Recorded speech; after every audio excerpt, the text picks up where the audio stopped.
তাড়াতাড়ি যাবো, ওখানে কেউ অতটা যাওয়ার দরকার নেই। যখনই সে ই টেন্ডার অংশে ক্লিক করবে অনেক কিছু দেখতে পাবে, তার মূল অংশটুকু আমি দেখাচ্ছি।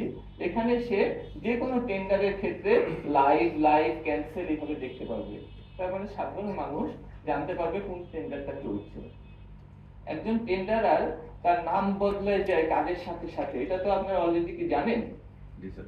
হ্যাঁ, যে সাপ্লায়ার প্রোভাইডার প্রথমে যে হয় সে সাপ্লায়ার প্রোভাইডার হয়, জি প্রথমে সে হয় tenderer in case of goods আর ওয়ার্কস এর ক্ষেত্রে, আর সার্ভিসের ক্ষেত্রে হয় অ্যাপ্লিকেন্ট হয়।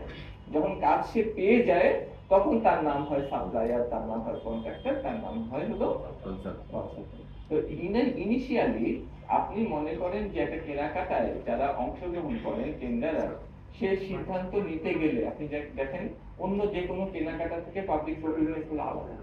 কিভাবে আলাদা? আপনি যদি কোনো কেনাকাটা করতেন, আপনি দোকানে গিয়ে আগে টাকা দিতেন বা টাকার ব্যবস্থা নিশ্চিত করতেন, আর এখন সে আপনাকে ল্যাপটপ দেয়, আপনি ল্যাপটপ বুঝে পান, তারপরে বিল হয়, তারপর সে টাকা পায়।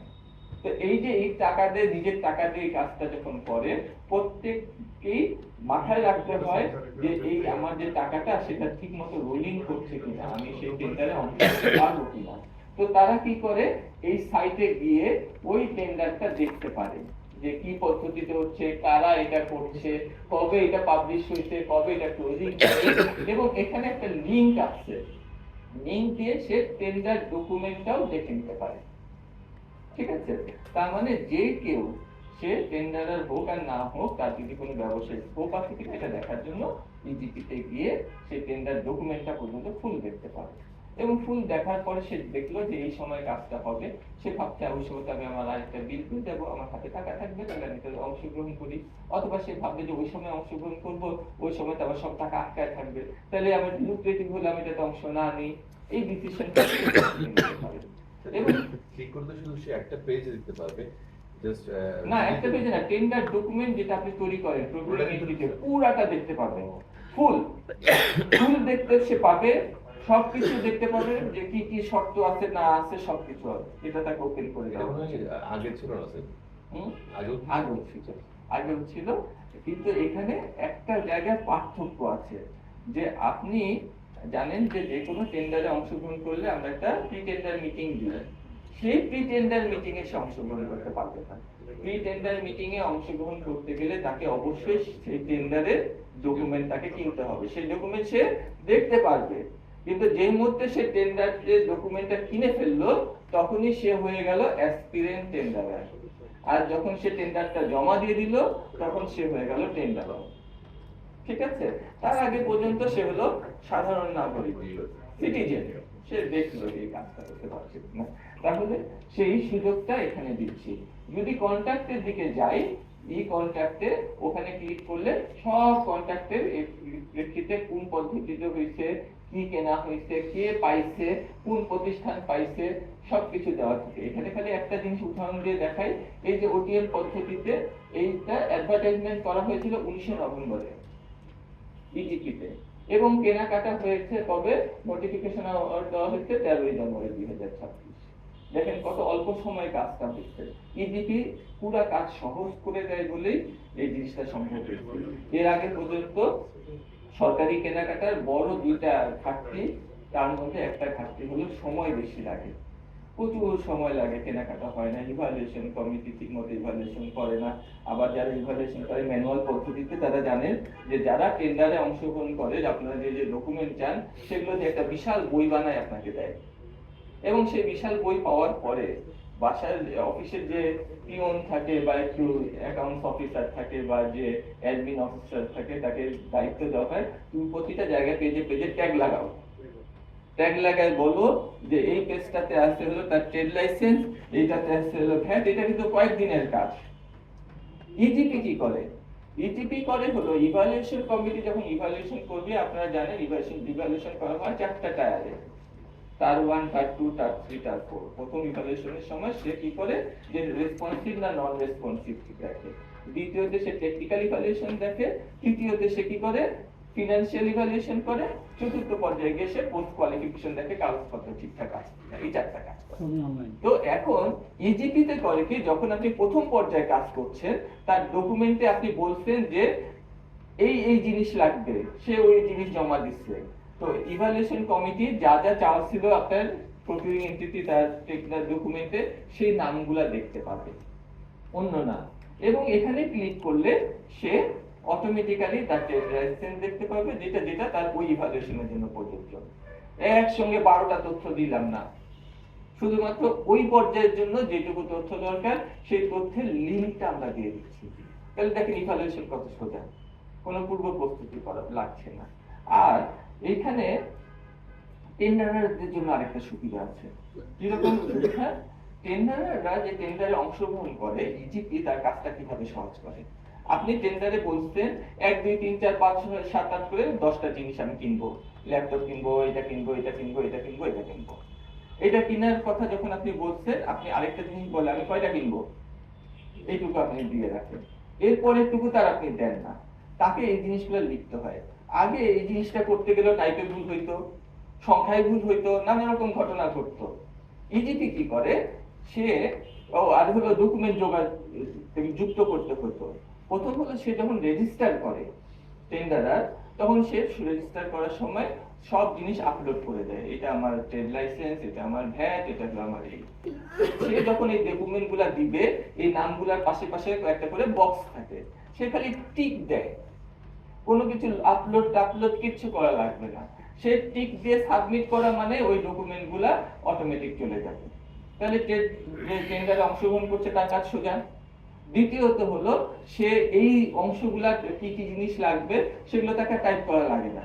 সে বলে যে এটা ইউনিট প্রাইস হলো এত, আর ইউনিট প্রাইসটা হলে এই দুইটা আমি চাইছি 100টা, আমি বলছি তার দাম 10,000, তো 100 গুণন 10,000 যেটা হয় অটোমেটিক সংখ্যাটা ওখানে চলে আসে।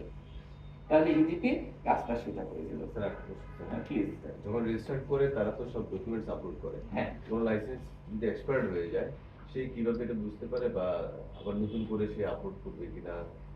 প্রথম কথা হলো যে সে তার নিজের ট্রেড লাইসেন্সের যে কপিটা চাচ্ছে না হচ্ছে, এটা কিন্তু ট্রেড লাইসেন্স থেকে পায়, বিভিন্ন উৎস থেকে পায়, তারা তো এখনো ডিজিটাইজ না। অতএব এটা তাকে জানতে হয়। অতএব সে যখন হয় সেটাকে মানে এটাকে বাদ দিয়ে নতুনটাকে আপলোড করে। যদি আপলোড না করে স্যার, সে তো এই লাইসেন্সটাই টেন্ডারিং এর সময়, হ্যাঁ, তাহলে আপনি তাকে নন রেসপন্সিভ হ্যাঁ, করবেন যে দেখে টেন্ডারে, হ্যাঁ, ইভালুয়েশন কমিটি মানে তার ভুলের জন্য সে দায়ী, এরকম আর কি। হ্যাঁ, তো যে জিনিসটা বলতে চাচ্ছিলাম যে ইজিপি আগে মানুষ আরেকটা বড় ভুল করতো, যেটাকে আমি বলতাম অ্যারিথমেটিক্যাল এরর। এটা আপনারাও করতে পারেন, প্রকিউরিং এন্টিটি হিসেবে তারাও করতে পারে। কিভাবে করতে পারে?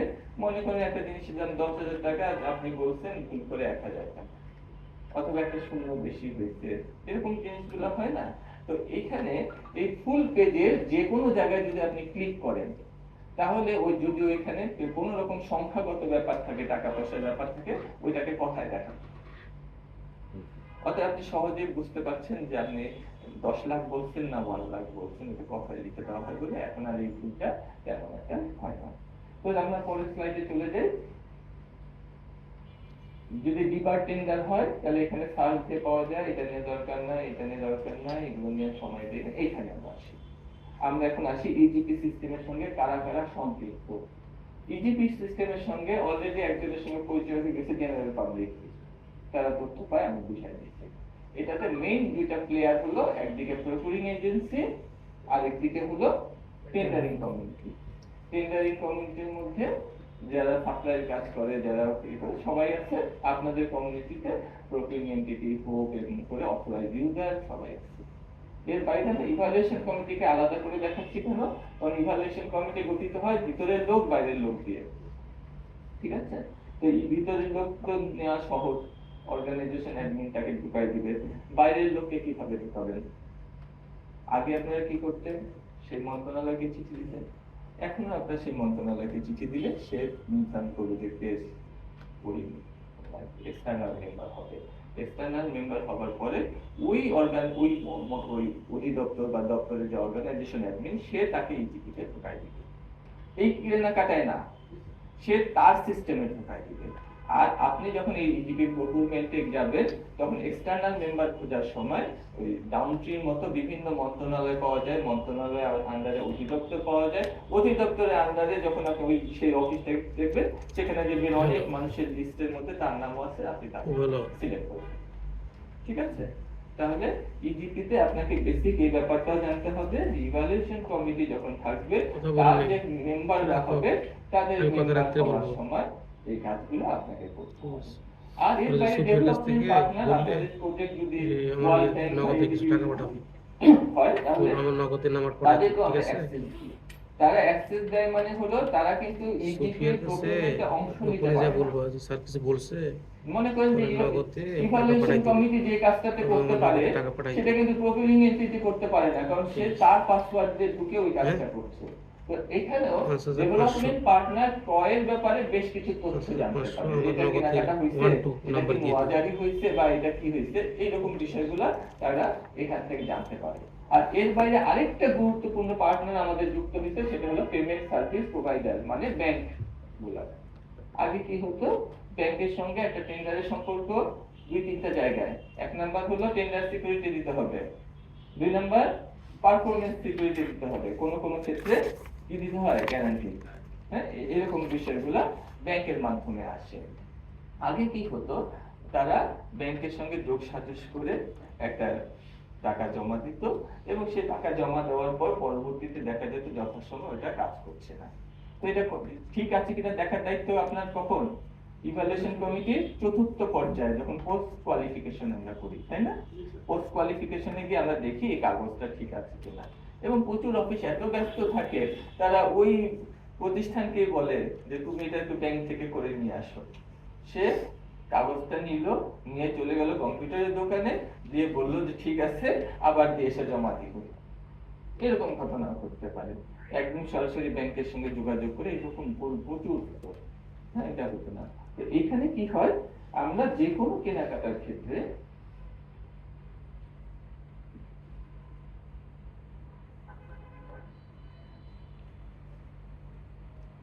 দেখেন, খেয়াল করে এখানে টেন্ডার বা প্রপোজাল আইডি বলে একটা আইডি নাম্বার থাকে। যে কোনো টেন্ডারের ক্ষেত্রে একটা আইডি নাম্বার থাকে। এই টেন্ডার আইডি নাম্বার আর প্রতিজন যে রেজিস্টার্ড হচ্ছে টেন্ডারার, তারও একটা নাম্বার আইডি নাম্বার থাকবে। তারা ব্যাংকে গিয়ে বলে যে এই টেন্ডারের এগেইনস্টে এই টেন্ডার আইডি আর আমার হলো এই আইডি, এটা দিয়েছে 5,000 টাকা জমা দিয়ে দাও অ্যাজ টেন্ডার সিকিউরিটি। তখন সেই ব্যাংক সেই টাকাটা তার ওখান থেকে জমা দিল। তার ওখান থেকে যেহেতু আপনার এখানে আসবে সিস্টেমে, আপনি সব দেখতে পাচ্ছেন, এইটা আর আপনার চেক করার দরকার নেই, ইট ইজ অথেন্টিক। তাহলে প্রকুরিং এন্টিটি হিসেবে আপনার কাজটা সহজ করে দিল। এখনো আমরা ভ্যাটের ব্যাপারে এটা করতে পারি নাই, ইনকাম ট্যাক্সের ব্যাপারে করতে পারি না, কিন্তু আমাদের আগামী 2 বছরের মধ্যে আমরা ইন্ডিয়ার সঙ্গে কাজ করছি, আমরা বিভিন্ন জনের সঙ্গে কাজ করছি। আপনারা অনেকে সিটা প্রজেক্টের নাম শুনে থাকবেন। ওই প্রজেক্টের আন্ডারে একটা ইন্টার কানেক্টিভিটির মতো ব্যাপার হবে। তখন যেটা হলে আয়কর যেমন আমার প্রকিউরমেন্টে করতে পারবে, তেমনি আমরাও ওই আয়করের কাগজটা ঠিক আছে কিনা অটোমেটিক্যালি চেক করে দিতে পারবো, এটা কোনো সমস্যা হবে না। তো আপাতত আমরা ব্যাংকের সুবিধাটা পাচ্ছি, ঠিক আছে। আরেকটা আছে ওয়েন এন্ড অফ পার্টনার্স। হ্যাঁ, এটা জরুরি না, সেটা অপারেশনাল ম্যানেজমেন্ট। আমাদের এবিপি দিয়ে কিছু মানুষ অপারেশনাল ম্যানেজমেন্টে কাজ করছে, আপনারা জরুরি না, ওগুলোর জন্য ইজিপি সিস্টেম অ্যাডমিনিস্ট্রেটর এগুলো তো সেজন্য যায়নি। হ্যাঁ, আমাদের যা যা দরকার সেটুকু। তা আপনারা জানেন যে প্রকিউরমেন্ট যখন করতে হয় আমরা ধাপে ধাপে প্রকিউরমেন্ট করি, তাই না? আমরা কিভাবে প্রকিউরমেন্ট করি? প্রথম ধাপ কি? আমরা প্রথমে নিড অ্যাসেসমেন্ট করি। নিড অ্যাসেসমেন্ট সাধারণত কখন করা হয় জানেন? ডিমান্ড আসে বছরের শুরু বলতে অর্থ বছরের শুরুতে না, অর্থ বছরের শুরুতে আপনি অলরেডি অ্যানুয়াল প্রকিউরমেন্ট প্ল্যান দিয়ে দেন। সাধারণত মার্চ মাসের দিকে কাজটা করা হয়। কোনো ক্ষেত্রে সেপ্টেম্বর মাসের থেকে শুরু করতে করতে করতে মার্চে গিয়ে অন্য কাছে যায়। তো এটা আসলে আপনার পুরোপুরি নিজস্ব একটা সবসিডিও আপনার অফিসের জন্য। আপনারা একটা চিঠি দেন অফিসের সব লোককে, কাল কি চাই, কেউ বলবে আমার কাগজ চাই, কেউ বলবে আমার প্রিন্টারে কালি চাই, এগুলো যোগ করে নিয়ে আপনারা দেখেন যে আপনার স্টোরে কতটুকু আছে, কতটুকু লাগবে, এরকম করে করে আপনারা ওই বছরে একটা বাজেট তৈরি করেন। সেই বাজেট পাস হয়, আপনাদের টাকা বরাদ্দ হয়, সেই টাকাটা দিয়ে আপনারা নেক্সট ইয়ারে কাজটা করেন। আসলে আপনার কেনাকাটা কাজ শুরু হয় অ্যানুয়াল প্রকিউরমেন্ট প্ল্যান দিয়ে। নিড অ্যানালাইসিসের ব্যাপারটা সম্পূর্ণ আপনার অফিসের বিষয়। এবং অনেক ক্ষেত্রে মানে অনেকের ট্যাক্স লিস্ট আছে যে গত বছর এত টাকা দিয়েছে, এবার পাচ্ছে 10% বেশি চাই, মানে অঙ্ক আমরা করি না, ফলে আমাদের নিডও অনেক সময় ঠিক মতো অ্যানালাইসিস করা হয় না। কিন্তু প্রজেক্টের ক্ষেত্রে আপনার সুবিধা হলো ডিপিপি আছে, টিএপিপি আছে, অর্থাৎ সেখানে আপনার একটা টোটাল প্রকিউরমেন্ট প্ল্যান থাকে, ওইটার থেকে নিয়ে আপনি কাজ করেন। তবে এটা তৈরি করার সময় অনেক সময় লামসাম কথাটা খুব বেশি ব্যবহার করেন আপনারা। লামসাম যে আসলে কত হবে সেটা বোঝা যাবে না, তবে যখন আপনি প্রকিউরমেন্টের কাজ করবেন তখন এই অ্যানুয়াল প্রকিউরমেন্ট প্ল্যানের সময় লামসামটাকে আমি সুনির্দিষ্ট করে বলতে হয় যে আমি এই পরিমাণ জিনিস কিনবো সেটাই। তা আমরা এই নিড অ্যাসেসমেন্টের ব্যাপারটা ছাড়া আমাদের যে কোনো কেনাকাটা যত রকমের ধাপ আছে সবকিছু আমরা ইজিপিতে করি। ঠিক আছে, কিভাবে করব? আপনি যদি আপনার ইমেল আইডি, আপনার পাসওয়ার্ড এটা দিয়ে আমাদের ইজিপিতে ঢুকে যান, ঢুকে গেলে একদম উপর দিকে এরকম অনেকগুলো আইকন দেখতে পাবেন।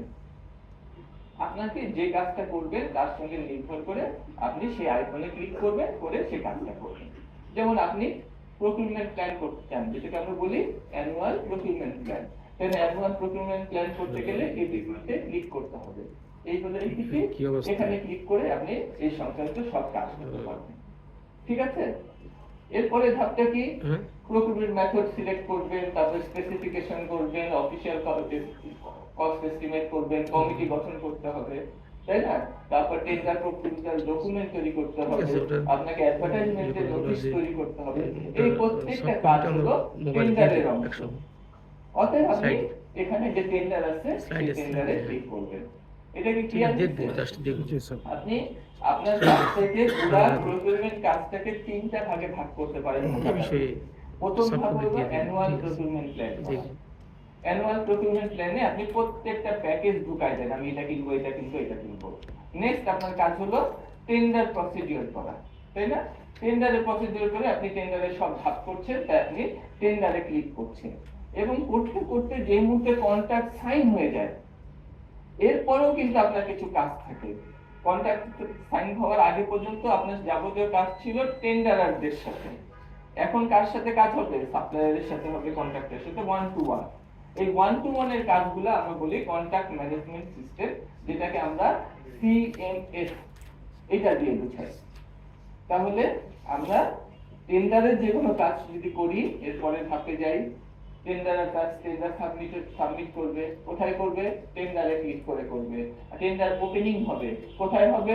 টেন্ডারে গেলে এটা জানা যাবে। ঠিক আছে, কিন্তু ইজিপিতে এখন আর টেন্ডার ওপেনিং করা লাগে না, এটা অটোমেটিক হয়ে যায়। আগে 3 সদস্যের কমিটি ছিল, আমরা একসময় 2 সদস্যের কমিটি এখানে রেখে দিয়েছিলাম, এখন আমরা পুরোপুরি বলে দিচ্ছি যে কোনো কমিটি লাগবে না। কেন লাগবে না? কারণ এখানকার তথ্যগুলো নিয়ে আপনি ঠিক করে দিবেন এসপি যে অমুক তারিখ এতটার সময় টেন্ডার ওপেনিং হবে, ঠিক ওই ততটার সময় টেন্ডার ওপেন হয়ে যাবে। প্রকিউরিং এন্টিটি যদি তার ঢুকে, তাহলে সেই টেন্ডার ওপেনিং কি হলো না হলো সেই তথ্য জানতে পারবে। একইভাবে আপনার যারা টেন্ডারে অংশ নিয়েছে তারা এই তথ্যগুলো জানতে পারবে, টেন্ডারের অবস্থা। ঠিক আছে, তাহলে টেন্ডার ওপেনিং হয়ে গেল, এটার জন্য ক্লিক করবে টেন্ডারে প্লিজ। আচ্ছা, এই যে প্রক্রিয়াগুলো এপিপি থেকে শুরু হচ্ছে, এপিপি তারপরে হচ্ছে এপিপি থেকে টেন্ডারে কনভার্ট করা, এই প্রসেসগুলোর কাজটা আসলে এখানে যারা রেজিস্ট্রেশন আছে, যেমন ইউজার থাকে এ হোক টি বা এ হোক, এই কোন লেভেলটা কে করবে? এটা কোনো স্পেসিফাই করা আছে, মানে অ্যাক্সেসটা লিমিট করা আছে? আমি একটু বলি, দেখেন আপনি খেয়াল করে, যে কোনো কাজ আসলে শুরু করে হলো প্রকিউরিং এন্টিটি, যিনি এই প্রকিউরমেন্টটা কাজ করবে, এটা যার উপর অ্যাসাইন করা আছে তিনি এই কাজটা করবে। এখন তিনি এই কাজটা করতে গেলে অনেক সময় তিনি মহাব্যস্ত, সব কাজ করতে পারবেন না, তাহলে তার অথরাইজ ইউজার তার হয়ে এই কাজটা করবে। ঠিক আছে, অথরাইজ ইউজার তাহলে কি মানে প্রকিউরিং এন্টিটির আন্ডারে একজন হবে। আপনি সাধারণত কি হয় যে আপনার অফিসে যাকে আপনি দায়িত্বটা দিতে চান, তিনি অথরাইজ ইউজার হিসেবে এই ইজিপি তে ওই কাজটুকু করে যাবে। এই ক্ষেত্রে আমরা যেটা ফেস করছি, তার মানে এটাকে ইজিপি কনসেপ্ট এখনো সব অফিসে এরকম ক্লিয়ার না। যেমন আমার অফিসে অথরাইজ ইউজার করা আছে জিএম দেবে, আমি ডিজি, আমি পি, বাট আমার জিএম কে দেওয়া আছে এও। তো আমি যখন একটা ফরওয়ার্ড করতেছি, ওয়ার্কফ্লো ফরওয়ার্ড করতেছি, তখন আমার এও দিয়ে করানো হচ্ছে, কিন্তু এও তো আমার আন্ডারে কাজ করার কথা, আমি কিছু প্রিপারেশন করার কথা। এই জিনিসগুলো কি সেটেল করা যায়, যে মানে কে কি এটা করতে পারে? কারণ আমি যখন প্রোডাক্ট করতে চাই মাত্র ডেফিনেটলি এও করতে পারবো না, এইটা সিলেক্ট করতে পারবো না, তাহলে এই জিনিসগুলো মনে হয় ঠিক হয়ে আসে। না, আপনি যেটা করবেন সেটা হলো আপনার অর্গানাইজেশন অ্যাডমিনকে বলবেন যে এই হিসাবে এঁকে দাও, অথরাইজ হিসাবে এঁকে ঢুকাও, তাকে ঢুকানো বলবে, ঠিক আছে? অর্থাৎ আপনার যে যাকে দিয়ে কাজ করানো তাকে অর্গানাইজেশন অ্যাডমিন দিয়ে বললেন এবং আপনি তাকে বললেন তুমি আমার এটা তৈরি করে দাও, সে সেটা তৈরি করবে, অন্য কেউ না। আপনি যদি ভুল করে থাকেন তাহলে সেই ভুলটা আপনি অর্গানাইজেশন অ্যাডমিনকে বলবেন যে ওকে এর থেকে রোলটা থেকে বাদ দিয়ে দাও, সে তাকে ওই রোল থেকে বাদ দিবে এবং নতুন জনকে ঢুকাই দিবে। আচ্ছা, একটা হচ্ছে অ্যাপ্রুভিং অথরিটি আর হোপ, এই দুটার মধ্যে আমি ডিফারেন্সিয়েট করবো কখন? আচ্ছা, একটু আসি অ্যাপ্রুভিং অথরিটি আর হোপ, এটা নিয়ে হচ্ছে আমরা আমাদের দৈনন্দিন জীবনে নানা রকম কাজ করি এবং নানা রকম রোলে কাজ করি, ঠিক আছে? আপনাদের প্রত্যেকে আপনার অফিসের একটা না একটা পজিশন হোল্ড করছেন। আমি বিপিপি এর ডাইরেক্টর, একই সঙ্গে আমি গভর্নমেন্টের হলো ডেপুটি সেক্রেটারি। আমি যদি প্রকিউরমেন্টের সঙ্গে যুক্ত হই তাহলে আমার আরেকটা রোল হলো আমি প্রকিউরিং এন্টিটি। আমি যদি ইভালুয়েশন কমিটির মেম্বার হই তাহলে আমার আরেকটা রোল হলো ইভালুয়েশন কমিটি। তো এরকম ভাবে একটা আপনার ডেলিগেশন অফ ফিনান্সিয়াল পাওয়ারে বলে দেওয়া হয়েছে কোন কাজটা কে অ্যাপ্রুভিং অথরিটি। অতএব সেই অনুসারে কোন কোন কাজের ক্ষেত্রে তিনি অ্যাপ্রুভিং অথরিটি। কোন ক্ষেত্রে? প্রজেক্ট গুলার ক্ষেত্রে। প্রজেক্ট গুলাতে পিডি আবার প্রজেক্টকে ক্যাটাগরাইজ করা হয় এ সি, হ্যাঁ, এ শ্রেণী, বি শ্রেণী, সি শ্রেণী। কত কোটি টাকার উপর, 100 কোটি টাকার উপর হলে এ, হ্যাঁ, 50 থেকে 100 হলে বি, আর তার নিচে হলে আপনার 50 কোটি টাকার নিচে হলে সি। তাহলে প্রত্যেকের জন্য কিছু পাওয়ার দিয়ে দেওয়া হয়েছে ডেলিগেশন অফ ফিনান্সিয়াল পাওয়ারে, সে এগুলো অ্যাপ্রুভ করতে পারে। তাহলে তার রোল অ্যাপ্রুভিং অথরিটি হিসাবে সেখানে বলে দেওয়া হয়েছে। আরেকটা অ্যাপ্রুভিং অথরিটি বলে দেওয়া হয়েছে কোন কোন জায়গায় যে হোপ হলো অ্যাপ্রুভিং অথরিটি, ওই যে অধিদপ্তর প্রধান। তাহলে অধিদপ্তর প্রধান এক প্রকিউরমেন্ট হিসেবে সে HOPE, head of procuring entity, আর ডেলিগেশন অফ ফিনান্সিয়াল পাওয়ার অনুসারে সে হলো অ্যাপ্রুভিং অথরিটি। তো এরকম কোন কোন জায়গায় সচিব, কোন কোন জায়গায় সিসিডিপি, এটা সবকিছু আপনার অর্থ বিভাগ তাদের ডেলিগেশন অফ ফিনান্সিয়াল পাওয়ারে বলে দিচ্ছে কে অ্যাপ্রুভিং অথরিটি। আর আমাদের এখানে আমরা বলে দিছি কে পি কে ও, ঠিক আছে? তো আমরা বলছিলাম যে তিনটা পর্যায়ে কাজ করছি। টেন্ডার পর্যায়ে যখন টেন্ডাররা সেখানে অংশগ্রহণ করবে, সাবমিশন অফ টেন্ডার করবে, সে টেন্ডারে গিয়ে ক্লিক করে করবে, টেন্ডার ওপেনিং অটোমেটিক হবে, কিন্তু তথ্য পাওয়া যাবে টেন্ডারে গিয়ে। ইভালুয়েশন কমিটি, এই ইভালুয়েশন গুরুত্বপূর্ণ কাজ বলে আমরা ইভালুয়েশনে দিয়ে রাখছি, কিন্তু এমনি টেন্ডারে গিয়েও ইভালুয়েশনে যাওয়া যায়। ক্লাসে আছি, হ্যাঁ, আপনার প্রথমবার ধরুন যে আমি 5টার আগে পারবো না, টেন্ডারে গিয়ে ইভালুয়েশন শুরু করলেন, কিন্তু শুরু হওয়ার পরে এরপর সবকিছু ইভালুয়েশন পেয়ে যাবে। পারি নাই, কারণ ওটা শুনেন ইভালুয়েশন রমজান মাস, রিলেটেড যে তারপরে চারটা ধাপ সবকিছু জানতে গেলে ওটা ইভালুয়েশনে ক্লিক করে পাবেন। আচ্ছা, অ্যাপ্রুভালের ব্যাপারটা টেন্ডারের সময়, ঠিক আছে, টেন্ডারের বুঝতে পারছি। নোটিফিকেশন এই অ্যাওয়ার্ড অ্যাকাউন্টিং টেন্ডারে টাকা পাবেন। তারপর বিকাশ কন্ট্রাক্ট ব্যাপারটা অ্যাওয়ার্ডের ব্যাপারটা হলো দুই রকম পর্যায়ে আসে। কন্ট্রাক্ট অ্যাওয়ার্ডটা দেখেন, খেয়াল করে, আপনি নোয়া জারি করছেন, নোয়া জারি করার পর কন্ট্রাক্ট সাইনিং হবে, যখন কন্ট্রাক্ট সাইনিং হবে ওই পর্যন্ত সে টেন্ডারের অংশ। আর যে মুহূর্তে দুই পক্ষ কন্ট্রাক্ট সাইন করে ফেললো, এবার কন্ট্রাক্ট ম্যানেজমেন্ট সিস্টেমের অংশ, ঠিক আছে? তাহলে আপনার কন্ট্রাক্ট অ্যাওয়ার্ড পর্যন্ত, শুরু পর্যন্ত আপনি তাকে টেন্ডারে পাবেন, কিন্তু তারপরে একটা সিএমএস এ চলে যাবে।